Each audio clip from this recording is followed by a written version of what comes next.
আমরা মনে করি বারবার পড়লেই কোনো পড়া আমরা মনে রাখতে সক্ষম। হ্যাঁ, আজকের টপিকসটা হচ্ছে যে আমরা পড়া কিভাবে মনে রাখবো। এটা একটা কমন কোয়েশ্চেন আমাদের সকলের, মানে গার্জেন থেকে আরম্ভ করে স্টুডেন্টস থেকে আরম্ভ করে সকলের। তো সকলের জন্যই কিছু চেষ্টা করছি বলার, যেহেতু এই প্রফেশনে অনেকদিন আছি। এবং এই যে আমরা আজকে যে আলোচনাটা করব, এটা কিন্তু আমরা সাইকোলজিক্যাল দিক থেকে বা সায়েন্টিফিক আলোচনা একটা রাখছি, যেটা শুনলে অন্তত ভালো লাগবে। আমরা মেনটেন করতে না পারি সেটা অন্য কথা। আমরা মনে করি বারবার পড়লেই কোনো পড়া আমরা মনে রাখতে সক্ষম নই, কিংবা মনোযোগ সহকারে পড়াশোনা করলেই আমরা পড়া মনে রাখতে পারি।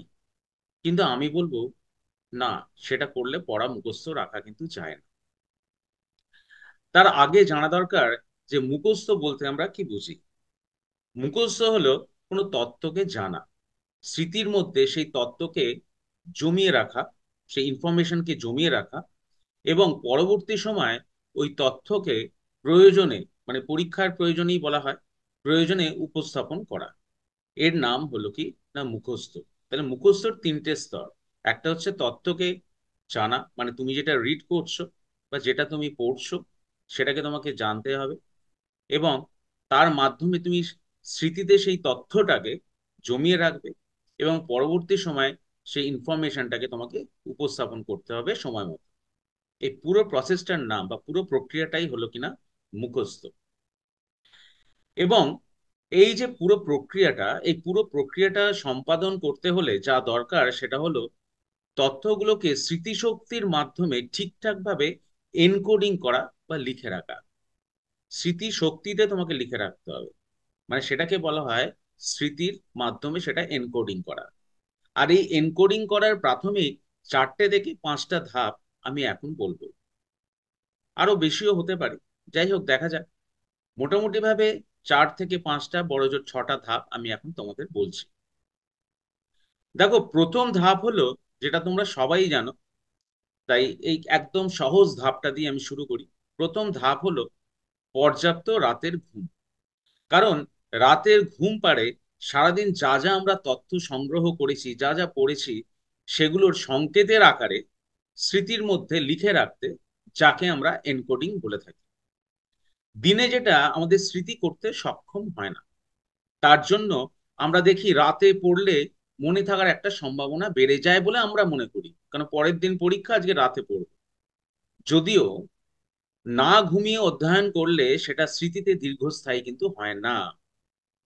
তাই একটি অধ্যয়ন অধিবেশনের পরে ভালো ঘুম কিন্তু নিশ্চিত করতে হবে, যা অনেক শিক্ষার্থীর দ্বারা উপেক্ষা করা হয়। তারা রাত জেগে কিন্তু পড়ে, কারণ আমরা ঘুমানোর সময় স্মৃতিগুলো একত্রিত বা শক্তিশালী করতে কিন্তু সেই সময়টুকুর মধ্যেই কিন্তু সক্ষম হয়।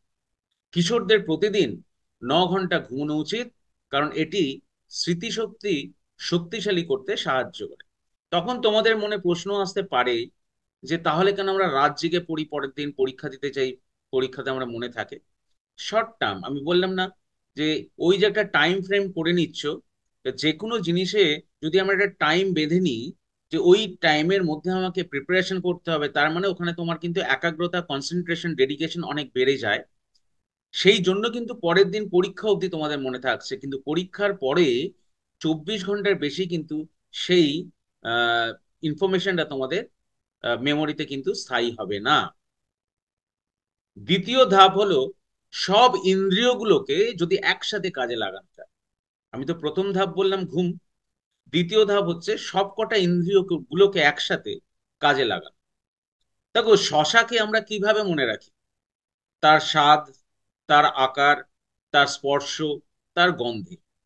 ঠিক সেরকমই পড়ার বা অধ্যয়নের সময় যদি সেই পড়াকে, আমাদের সমস্ত ইন্দ্রিয়গুলোকে অ্যাক্টিভ করে যদি আমরা পড়তে পারি, তাহলে কিন্তু, বা ওই প্রক্রিয়াটাকে সম্পাদন করতে পারি, তাহলে কিন্তু পড়াটা আমাদের পড়ার মতন হয় এবং সেগুলো স্মৃতিশক্তিতে থেকে যায়। এই পড়াটাকে কিভাবে আমরা নানানভাবে ইন্দ্রিয়গুলোর কাজে তাকে অ্যাক্টিভ করতে পারি? না একাগ্রতা, শব্দচয়ন, ছন্দ, চিন্তা, অর্থগতভাবে যে কোনো জিনিস যখন পড়তে হয় তার অর্থ জেনে পড়া, লেখা, এই সব কিছু ইন্দ্রিয়র মাধ্যমে যদি তাকে আমরা অধ্যয়ন করি, তাহলে আমরা সেটিকে আরো সহজে দীর্ঘকাল মনে রাখতে কিন্তু সক্ষম হব। লং টার্ম মেমোরিতে কিন্তু সেটা আমাদের যাবে। এবার বলবো তৃতীয় ধাপ। দেখো, তৃতীয় ধাপটা হচ্ছে যে কোনো পড়াকে ভেঙে ভেঙে ছোট ছোট করে অধ্যয়ন করতে হবে। উদাহরণস্বরূপ যদি বলি যে একটা 10 সংখ্যার ফোন নাম্বার, ধরো 5643787897, এই বড় সংখ্যাটাকে আমরা মনে রাখতে কিন্তু পারবো না, কারণ আমাদের স্মৃতি 5 বা 6 সংখ্যার বেশি শব্দ বা সংখ্যাকে ধরে রাখতে কিন্তু পারে না বা এনকোডিং করতে পারে না। সেখানে একটি বাচ্চা 3 সংখ্যার বেশি বা 3 শব্দের বেশি সংখ্যাকে বা শব্দকে ধরে রাখতে পারে না। তাই 5643787897 সংখ্যাটা যদি ভেঙে ভেঙে ছোট ছোট করে পড়ো, তাহলে স্মৃতি সেটাকে কিন্তু একটা ছন্দ ধরে এনকোড করতে সমর্থ হয়। যেমন 5643787897, তাহলে কিন্তু এই ছন্দটা ধরে আমাদের মেমোরি তাকে এনকোড করতে সমর্থ হবে। এবার আসছি আমরা চতুর্থ ধাপ। দেখো, চতুর্থ ধাপ হচ্ছে আমাদের স্বল্পমেয়াদী মেমোরি আছে, যেটাকে এসটিএম বলা হয় বা শর্ট টার্ম মেমোরি বলা হয়, এবং দীর্ঘমেয়াদী একটা মেমোরি আছে যাকে আমরা বলি লং টার্ম মেমোরি বা এলটিএম। এখানে কিন্তু আমাদের সমস্ত অধ্যয়ন সংরক্ষিত হয়। এসটিএম এ সংরক্ষিত যে তথ্য, মানে যেটা শর্ট টার্ম মেমোরি, সেখানে যে সংরক্ষিত হয় যে তথ্য, সেখানে কিন্তু প্রাইমারিলি দেখা যায় 30 সেকেন্ডের বেশি সেটা কিন্তু স্থায়ী হয় না, যেখানে লং টার্ম মেমোরিতে সারা জীবন কিন্তু স্থায়ী হতে পারে। আমরা রোড লার্নিং এর মতো কৌশল ব্যবহার করে লং টার্মে তথ্য সংগ্রহ করতে পারি, কিন্তু এই যে রোড লার্নিং আমরা কজন করতে সমর্থ হই সেটা একটা ব্যাপার। এখন রোড লার্নিং বলতে কি বুঝি সেটা আমি বলি। এতে একজন বারবার কোনো কিছুকে পড়ার মাধ্যমে মনে রাখতে পারে যে কৌশলটা, সেই কৌশলটাই হচ্ছে রোড লার্নিং। কিন্তু সেক্ষেত্রেও শুধু রিভিশন করলে কিন্তু হবে না, এক্ষেত্রেও কিন্তু একাগ্রতা, তারপর রিভিশন বা পুনরাবৃত্তির মাধ্যমে ব্যাপারটা সংগঠিত করতে হবে। তবে সেই অধ্যয়ন কিন্তু দীর্ঘমেয়াদী সংরক্ষিত হবে বা লং টার্ম মেমোরিতে কিন্তু যাবে। তার মানে একাগ্রতা কিন্তু খুব জরুরি। আমি যদি একটা উদাহরণ দিই, যেমন ধরো একজন বধির, সে কিন্তু ব্রেল লার্নিং অর্থাৎ স্পর্শ শিক্ষার মাধ্যমে শিখতে পারে, আহ, এবং তার ওই শেখাটা কিন্তু দীর্ঘমেয়াদী হয়। কারণ সে যেহেতু দেখতে পায় না বা তার যেহেতু অন্য ইন্দ্রিয়গুলো কাজ করে না, তাই তাদের মধ্যে যে একাগ্রতা থাকে, যে ডেডিকেশন থাকে, যে কনসেন্ট্রেশন থাকে, সেটা একজন নর্মাল মানুষের কিন্তু থাকে না।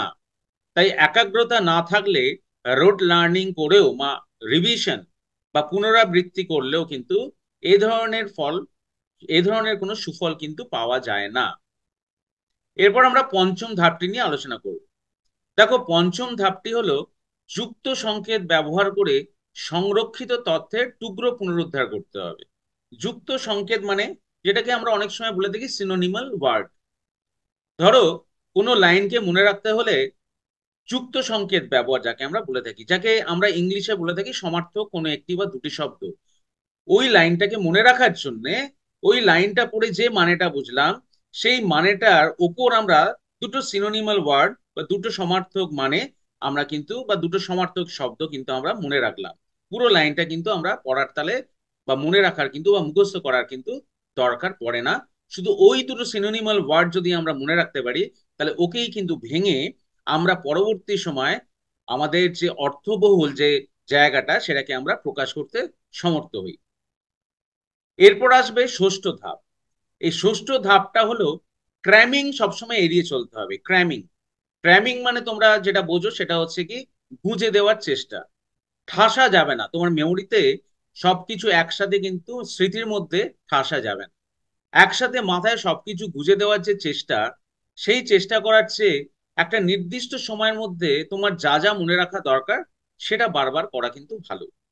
যদি মনে হয় আজই আমি কেমিস্ট্রি, অঙ্ক, ইংরেজি, বায়োলজির মধ্যে আজ ইংরেজি 10টা চ্যাপ্টার করে ফেলবো, কাল অন্য আর একটা সাবজেক্টের 10টা, পরশু অন্য আরো একটা সাবজেক্টের 10টা চ্যাপ্টার আমি করে ফেলবো, তাহলে কিন্তু সেই পড়া দীর্ঘস্থায়ী হয় না।